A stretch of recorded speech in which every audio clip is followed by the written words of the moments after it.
시청자 여러분, 안녕하세요. 여러분이 지금 다낭시에서 가장 유명하고 아기자기한 디저트 가게에 앉아 있다고 상상해 보십시오. 고소한 코코넛 밀크의 향, 달콤한 두리안의 맛, 그리고 관광객들의 활기찬 웃음소리가 이곳을 작은 천국으로 만듭니다. 따뜻한 노란색 조명이 파스텔 톤의 단색 벽을 비추고 주렁주렁 매달린 꽃바구니와 주인이 국자로 찰랑이는 디저트를 컵에 담을 때마다 짓는 온화한 미소.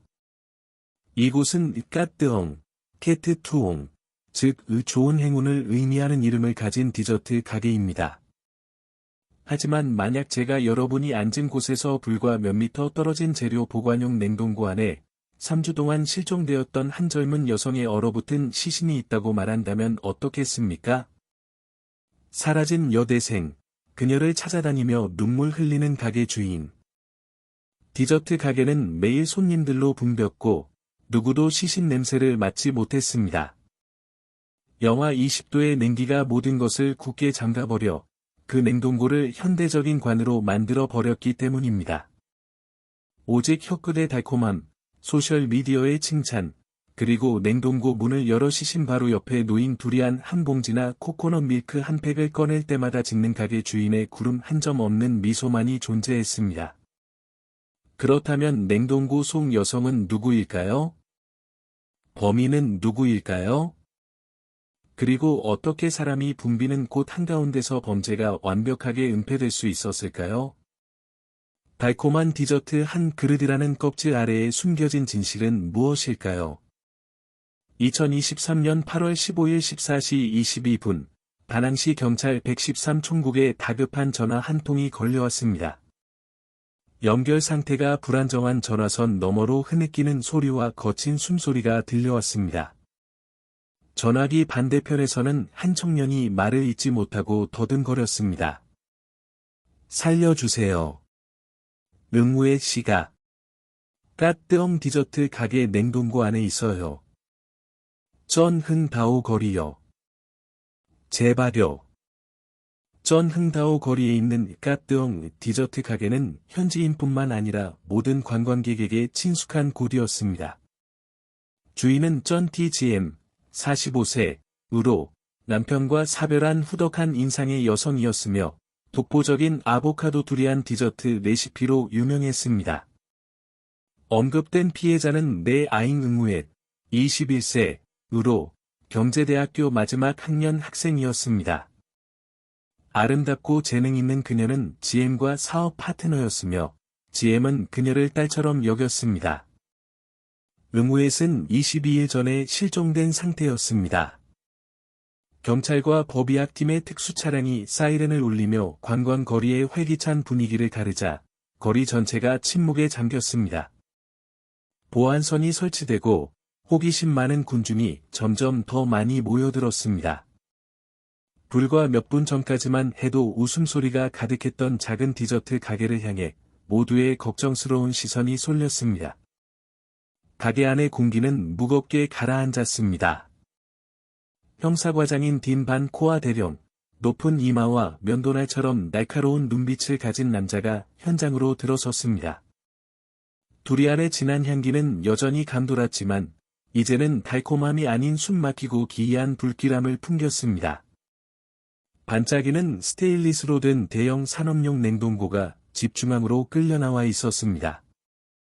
냉동고 문이 활짝 열리자 정의할 수 없는 냄새와 함께 냉기가 뿜어져 나왔습니다. 열대 과일 향과 죽음의 냉기가 뒤섞인 냄새였습니다.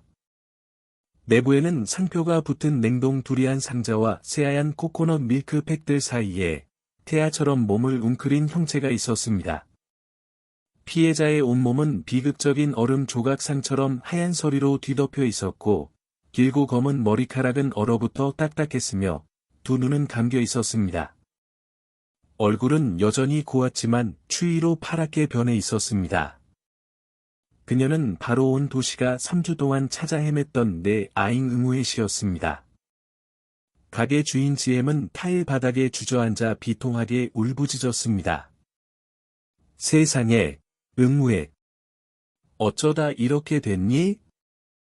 누가 내 딸을 해친 거야? 응우에, 내 딸아. 그녀는 바닥에 손을 내리치며 몸부림쳤고, 애절한 울음소리가 가게 전체에 울려 퍼졌습니다. 그녀는 눈물 속에서 경찰에게 오늘 가게에 장시간 정전이 발생해 재료가 상할까봐 아르바이트생 군을 불러 이 냉동고에서 예비 냉동고로 물건을 옮기게 했다고 말했습니다.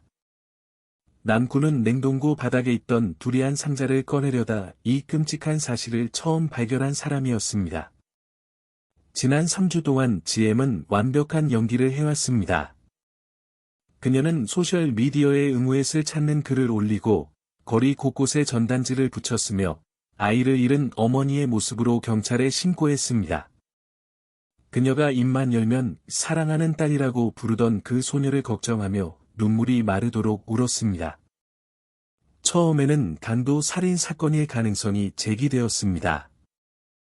누군가 가게에 침입해 응우엣을 살해한 뒤 당황한 나머지 누구도 상상하지 못할 곳에 시신을 숨겼을 것이라는 추측이었습니다.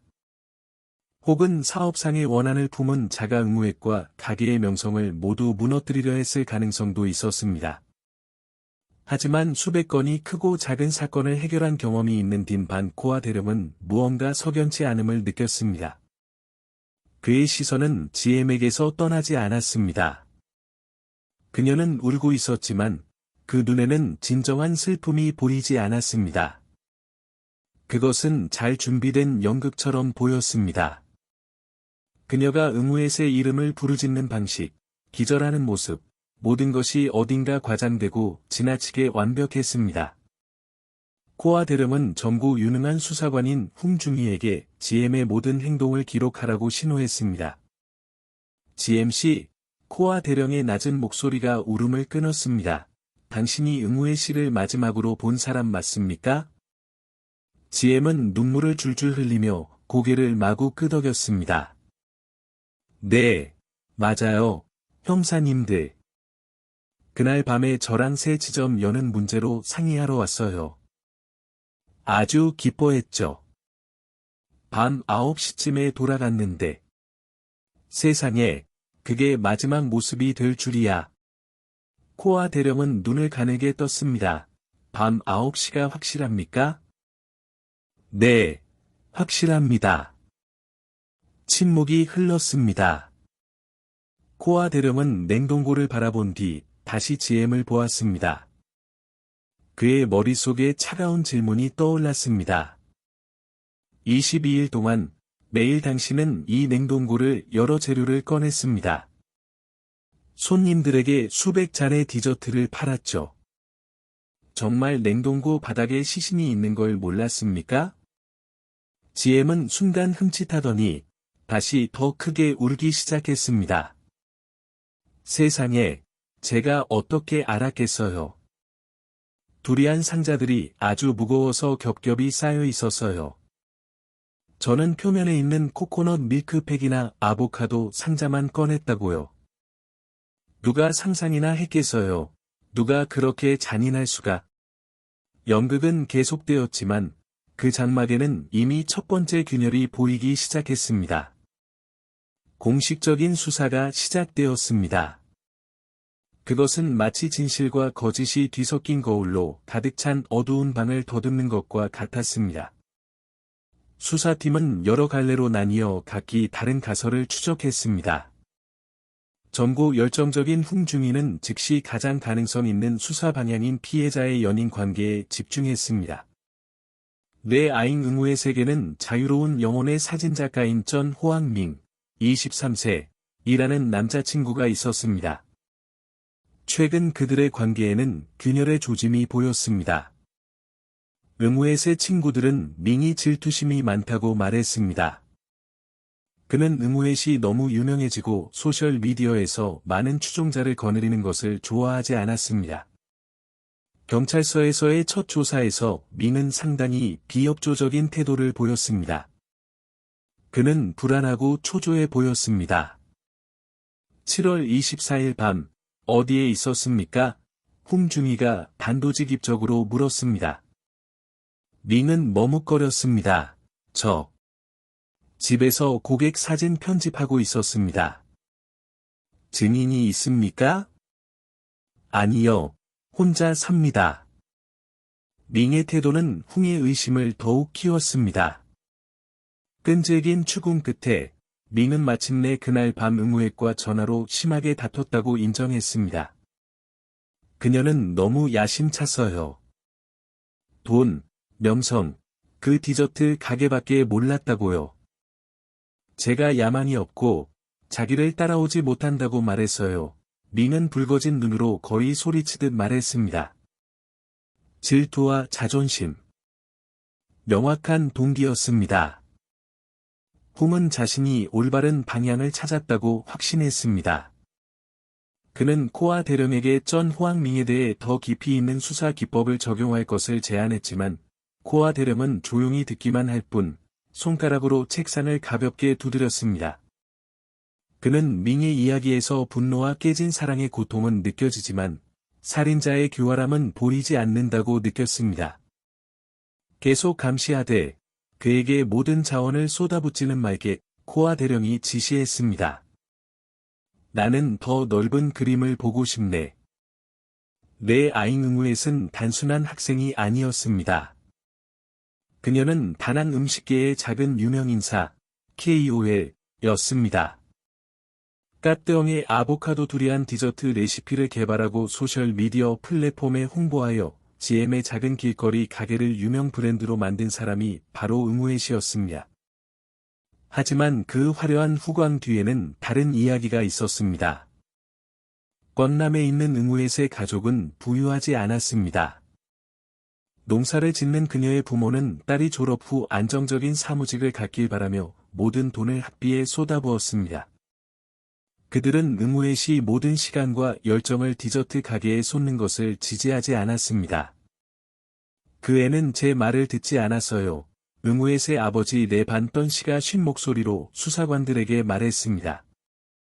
공부나 마치라고 했죠.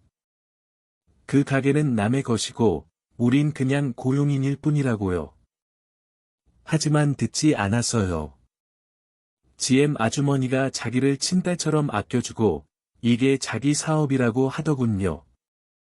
가족의 진술은 야망 있고 단호하며 심지어 고집스러운 응우엣의 모습을 그려냈습니다. 이 젊은 여성은 가족의 기대와 화려하지만 위험이 따르는 사업이라는 갈림길에 서 있었습니다. 그녀가 다른 복잡한 사업 관계에 휘말린 것은 아닐까? 어떤 경쟁자가 레시피를 빼앗기 위해 그녀를 제거하려 한 것은 아닐까? 이 가설도 제기되었지만 이를 뒷받침할 증거는 없었습니다. 코아 대령은 밍을 직접 신문하거나 피해자 가족을 만나는 데 참여하지 않았습니다. 그는 사무실에서 첨단 기술팀과 함께 조용히 앉아 홍중이가 시간 낭비라고 생각했던 일을 하고 있었습니다. 바로 까뜨엉 디저트 가게의 팬페이지를 분석하는 것이었습니다. 7월 24일 이전 팬페이지는 살아있는 세계였습니다. 응우엣의 게시물은 항상 점고 재치 있었고 그녀는 유행하는 틱톡 비디오를 찍고 바우처를 증정하는 미니게임을 열었으며 고객의 모든 댓글에 재치 있게 답했습니다. 그녀는 브랜드의 영혼이었습니다. 하지만 7월 24일 이후 팬페이지는 갑자기 영혼을 잃었습니다. 게시물은 까뜨엉 아보카도 두리안 디저트, 마지막 한 방울까지 향긋하고 맛있습니다. 오셔서 즐겨보세요와 같은 딱딱한 설명과 함께 단조롭게 찍힌 디저트 사진뿐이었습니다. 소통도, 비디오도, 활기도 없었습니다. 그리고 그 사이사이에 GM이 올린 비통한 어조의 응우엣을 찾는 게시물이 끼어 있었습니다. 하지만 그 문체는 판매 게시물과는 완전히 달랐습니다. 마치 두 사람이 이 페이지를 관리하는 것 같습니다. 한 기술팀 요원이 말했습니다. 아니, 코아 대령이 고개를 저었습니다. 한 사람이지만 두 개의 역할을 연기하고 있는 걸세. 하나는 판매원 역할, 다른 하나는 비통에 빠진 사람 역할. 하지만 두 역할 모두 진짜 내 아잉 응우엣은 아니지. 수사팀은 즉시 움직였습니다. 응우엣의 휴대전화 마지막 위치 추적 결과 7월 24일 밤 21시 47분에 신호가 끊겼습니다. 마지막으로 기록된 위치는 바로 전 흥다오 거리의 까뜨엉 디저트 가게 주변이었습니다. 그날 밤 응우엣이 9시에 떠났다는 GM의 진술과는 완전히 모순되었습니다. 그녀의 휴대전화 신호는 GM이 그녀가 떠났다고 말한 시점 이후 거의 1시간 동안 그곳에 있었습니다. 작은 단서였지만 그것은 거짓의 빙산을 깨뜨리는 첫 번째 망치질이었습니다. 7월 24일 저녁 6시부터 25일 아침 6시까지 가게 주변 반경 500m 내의 모든 CCTV를 검토하게 1초도 빠짐없이 코아 대령의 명령에 팀 전체가 약간 낙담했습니다. 그것은 엄청난 양의 작업이었습니다. 주택, 상점, 호텔, 그리고 교통 카메라까지 수십 대의 카메라, 수백 시간에 달하는 영상을 검토해야 했습니다. 홍중이는 여전히 전 호황민이 주 용의자이며 이 작업은 시간 낭비라고 생각했습니다. 하지만 명령은 명령이었습니다. 며칠이 지나고 수사관들은 교대로 화면에 눈을 고정하고 붐비던 거리가 밤의 정적 속으로 가라앉는 반복적인 영상들을 돌려보았습니다. 까뜨엉 디저트 가게 자체의 CCTV는 공교롭게도 바로 그날 고장 나 있었습니다. GM은 수리공을 부르려 했지만 잊어버렸다고 말했습니다. 너무나 의심스러운 우연의 일치였습니다. 그리고 검토 나흘째 되던 날, 한 줄기 빛이 비쳤습니다. 한 젊은 수사관이 외쳤습니다. 대령님, 찾았습니다. 모두가 그의 화면으로 몰려들었습니다. 그것은 맞은편 고급 호텔의 CCTV 영상이었습니다. 각도는 약간 비스듬했지만 가게 정면 전체를 관찰하기에 충분히 선명했습니다. 7월 24일 19시 2분, 밝은 옥색 원피스를 입은 네 아잉 응우엣이 가게로 들어갑니다. 시간이 흐르고 손님들이 분주하게 드나듭니다. 22시 30분, 가게가 문을 닫고 불이 꺼집니다. 23시, 1시, 새벽 2시. 거리 전체가 침묵에 잠깁니다. 아잉 응우엣이 가게 밖으로 나오는 모습은 전혀 보이지 않았습니다. 수사관들의 심장이 조여오는 듯했습니다. 그들은 그녀가 결코 그곳을 떠나지 못했다는 것을 알았습니다. 그리고 결정적인 순간이 나타났습니다. 7월 25일 새벽 3시 14분, 가게 문이 살짝 열리고 한 인형이 주변을 살피며 몰래 나옵니다. 바로 전 GM이었습니다. 그녀는 어두운 색의 잠옷을 입고 있었습니다. 아무도 없는 것을 확인한 후, 그녀는 안으로 들어가 쌀이나 농산물을 담는 데 쓰는 커다란 흰 자루를 끌고 나왔습니다. 자루는 가운데가 기이하게 부풀어 있었고 매우 무거워 보였습니다. GM은 온 힘을 다해 그것을 보도 위로 질질 끌었습니다. 그녀는 그 자루를 길모퉁이의 공공쓰레기 집 화장 쪽으로 끌고 갔습니다. 몇 분 후, 그녀는 빈손으로 돌아와 서둘러 집으로 들어가 문을 닫았습니다. 그 소리 없는 영상은 만마디 말보다 더 강력한 고발이었습니다. 즉시 한 팀이 시의 중앙 쓰레기 매립장으로 파견되었습니다. 힘들고 냄새나는 작업이었지만 모두는 그 중요성을 이해하고 있었습니다. 그들은 7월 25일 새벽 전 흥다오 거리에서 수거된 쓰레기 구역을 찾아야만 했습니다. 찌는 듯한 더위 속에서 몇 시간 동안 수색한 끝에 그들은 그것을 찾아냈습니다. 수톤의 다른 쓰레기와 섞여 흰 자루는 찾을 수 없었지만 그들은 더 중요한 것을 발견했습니다. 꼼꼼하게 묶인 검은 비닐봉지 안에서 응우엣의 명품 핸드백이 나왔습니다. 가방 아래는 지갑이 그대로 있었지만 신분증과 은행카드는 사라져 있었습니다. 근처에서는 그녀의 최신 아이폰이 무참히 박살난 채 발견되었습니다. 그리고 더 끔찍하게도 다른 자료에서는 그날 응우의 씨 입었던 옷이 발견되었습니다. 옥색 원피스는 이제 흙으로 더러워져 있었고 의심스러운 어두운 얼룩이 묻어 있었습니다. 모든 의심은 이제 매일같이 비통한 연극을 펼치던 그 여성을 향해 홍수처럼 쏟아졌습니다. 존 T.G.M. 그녀는 단순히 거짓말을 한 것이 아니었습니다. 그녀는 끔찍한 범죄를 숨기기 위해 정교한 연극을 꾸민 것이었습니다. 다낭시 경찰서 신문실, 새벽 2시. 공기는 그 지독한 냉동고보다 더 차가웠다. 존 T.G.M은 코아 대령과 훈중이 맞은편에 앉아 있었다. 그녀는 오후부터 조사를 위해 소환되었지만 이상할 정도로 침착한 태도를 유지했다.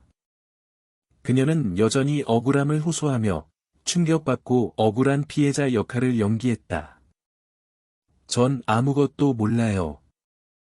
저도 피해자라고요. 형사님들은 범인을 찾지 않고 왜 저를 의심하시나요? 그녀는 교활한 목소리로 말했다. 코아 대령은 아무 말 없이 훈에게 프로젝터를 켜라고 신호했다. 하얀 벽에 호텔 CCTV 영상이 재생되었다.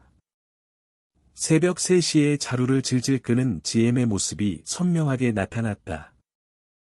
그녀는 입을 다물었다. 후덕하던 얼굴이 격렬하기 시작했고 테이블 아래에서 마주 잡은 두 손이 떨렸다. 그 자루는 상한 둘이 아니에요. 버리러 간 거예요. 그녀는 마지막 거짓말에 매달리며 더듬거렸다. 코아 대령은 투명한 증거물 봉투를 그녀 앞으로 밀었다. 그 안에는 옥색 원피스가 들어 있었다. 상한 두리안이 원피스를 입습니까? 부인, 상한 두리안이 휴대전화를 씁니까?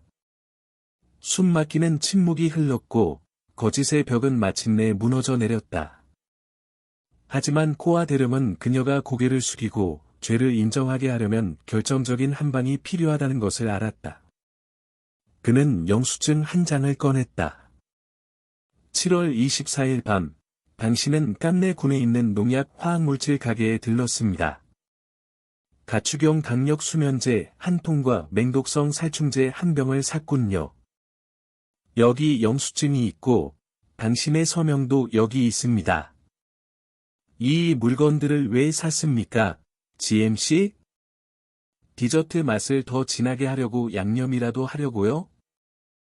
코아 대령의 말은 그 여인의 두꺼운 위선의 껍질을 꿰뚫는 마지막 칼날과도 같았다. 존 T.G.M은 책상에 얼굴을 파묻었다. 어깨가 심하게 떨렸지만 그것은 뉘우침의 눈물이 아니었다. 몇 초 후, 그녀가 고개를 들었을 때 온화한 미소는 온데간데 없고 그 자리에는 소름 끼치도록 차가운 증오와 도전적인 비틀린 미소가 자리 잡고 있었다. 그래요. 내가 죽였어요. 한치의 망설임도 없이 명확하게 터져나온 자백에 방 전체가 얼어붙는 듯했다. 드러난 진실은 경찰이 상상했던 것보다 훨씬 더 잔인하고 쓰라렸다.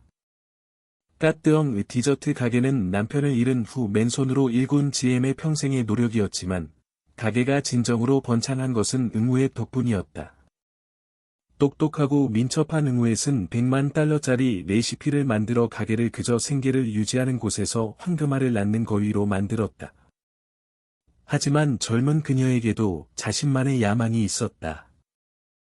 그녀는 더 이상 수익을 퍼센트로 나눠 갖는 협력자로 남고 싶어 하지 않았다.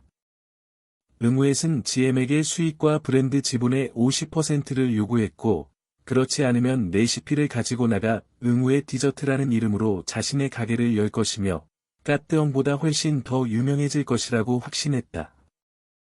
GM에게 그것은 용서할 수 없는 배신이었다. 그녀는 응우엣에게 기회를 주었고 친자식처럼 여겼다. 그런데 이제 와서 그녀를 내쫓고 그녀가 가진 유일한 것을 빼앗으려 하다니. 자기가 뭐라고 생각하는 거야? 그저 교활한 대학생 계집애일 뿐이야. 내가 없었으면 그 애가 레시피를 시험해 볼 가게나 있었겠어? 은혜를 원수로 갚는 배신자야. GM은 신문실에서 이글거리는 눈으로 으르렁거렸다. 그 애는 내가 늙어서 시대를 따라가지 못하니 브랜드를 자기에게 넘기라고 했어. 감히 나한테 그런 말을 해. 질투와 모든 것을 잃을지 모른다는 두려움이 후덕했던 여인을 악마로 만들었다. 그날 밤, 그녀는 응우엣의 모든 조건을 받아들이는 척했다. 그녀는 새로운 협력을 축하하기 위해 와인 한 병을 땄다. 응우엣의 잔에 그녀는 미리 사둔 다량의 수면제를 가루내어 넣었다. 젊은 여성이 소파에서 의식을 잃고 혼수 상태에 빠졌을 때 GM은 그녀를 한참 동안 바라보았다. 그녀는 바로 손을 쓰지 않았다. 디저트 한 그릇을 만들어 의식을 잃은 소녀 옆에서 맛있게 먹었다. 그러고 나서 그녀는 차갑게 응우엣이 목에 두르고 있던 실크 스카프, 바로 자신이 선물했던 그 스카프를 집어들어 그녀가 숨을 거둘 때까지 목을 졸랐다. 증거를 인멸하기 위해 그녀는 가장 잔인한 방법을 생각해냈다. 두 사람 모두에게 명성을 안겨준 바로 그 냉동고에 시신을 숨기는 것이었다. 그녀는 응우엣의 시신을 질질 끌고 가 힘겹게 냉동고에 넣은 뒤 두리안 상자와 재료 봉투들을 그 위에 쌓았다. 그녀는 냉기가 시신을 보존해 줄 것이고 냄새도 나지 않을 것이며 아무도 찾아내지 못할 것이라고 믿었다. 그녀는 집을 나간 것처럼 위장하기 위해 응우엣의 신분증과 은행카드도 치밀하게 챙겼다. 그 후 22일 동안 그녀는 여전히 가게 문을 열고 웃으며 손님을 맞이하고 시신과 함께 보관된 재료로 달콤한 디저트를 직접 퍼 담았으며 소셜미디어에 눈물 어린 실종자 찾기 글을 올렸다. 코아 대령이 그 여인의 눈을 똑바로 쳐다보았다. 그 시간 동안 매번 냉동고를 열어 물건을 꺼낼 때마다 두렵지 않았습니까? GM은 비웃었다. 그 미소에 훈중이는 소름이 돋았다. 두렵다니요? 그냥 조용히 누워있는 게 보일 뿐이었어요. 더 이상 지불을 요구하지도 않고 잘난 척하지도 않았죠. 그렇게 이 가게에 남고 싶어 했잖아요. 이제 소원 성취했네요. 그 애는 내 거야. 영원히 내 가게에 남는 거죠. 그게 공평한 거예요. 디저트 가게 냉동고 사건은 전국을 충격에 빠뜨렸다. 미식 지도 위에 꿈의 장소였던 까뜨엉 디저트 가게는 끔찍한 장소, 가장 평범한 껍질 아래 숨겨진 범죄의 상징이 되었다. 아무도 더 이상 그 아보카도 두리안 디저트를 감히 먹지 않았다. 그 달콤한 맛이 탐욕과 질투, 그리고 용서받을 수 없는 범죄로 얼룩졌다는 것을 알게 되었기 때문이다. 이 이야기는 끝없는 탐욕과 질투가 한 인간을 어떻게 악마로 만들 수 있는지에 대한 경고일 뿐만 아니라 환상에 대한 깊은 교훈이기도 하다. 전 TGM은 단지 자신의 노력이 위협받는다고 느껴 다른 사람의 생명을 결정할 권리가 자신에게 있다고 생각했다. 그녀는 재능 있는 젊은 여성을 살해했지만 그것은 바로 자신의 미래와 양심, 그리고 인생 전체를 죽인 것이나 다름없었다. 3개월 후 열린 재판에서 경찰이 수집한 반박할 수 없는 증거와 피고인의 냉정한 자백을 바탕으로 다낭시 인민법원은 전 TGM에게 살인죄로 법정 최고형인 사형을 선고했다. 판결은 한 범죄의 끝이었지만 사회가 성찰해야 할 여지를 남겼다. 그것은 작은 단서 하나도 놓치지 않고 거짓 눈물에 속지 않으며 고인의 억울함을 풀고 유가족의 아픔을 달래기 위해 끊임없이 노력한 인민경찰의 헌신, 근면, 그리고 날카로운 지혜를 보여주었다. 이 사건은 쓰라린 교훈을 남긴다. 친절한 미소 뒤에 달콤한 디저트 한 그릇처럼 지극히 평범해 보이는 것 뒤에 인간 마음의 어두운 심연이 숨어 있을 수 있다는 것이다. 그리고 때로는 건설자와 파괴자, 선인과 악인의 경계는 차가운 냉동고 속 젊은 여성의 시신을 뒤덮었던 바로 그 서리처럼 야늘 수 있다. 자신이 가진 것을 소중히 여기고 그 어떤 성공이나 브랜드도 인간의 생명과 인성과 맞바꿀 가치가 없다는 것을 항상 기억해야 한다. 왜냐하면 죄악으로 만들어진 달콤함은 결국 언제나 쓰디쓴 맛으로 남기 때문이다.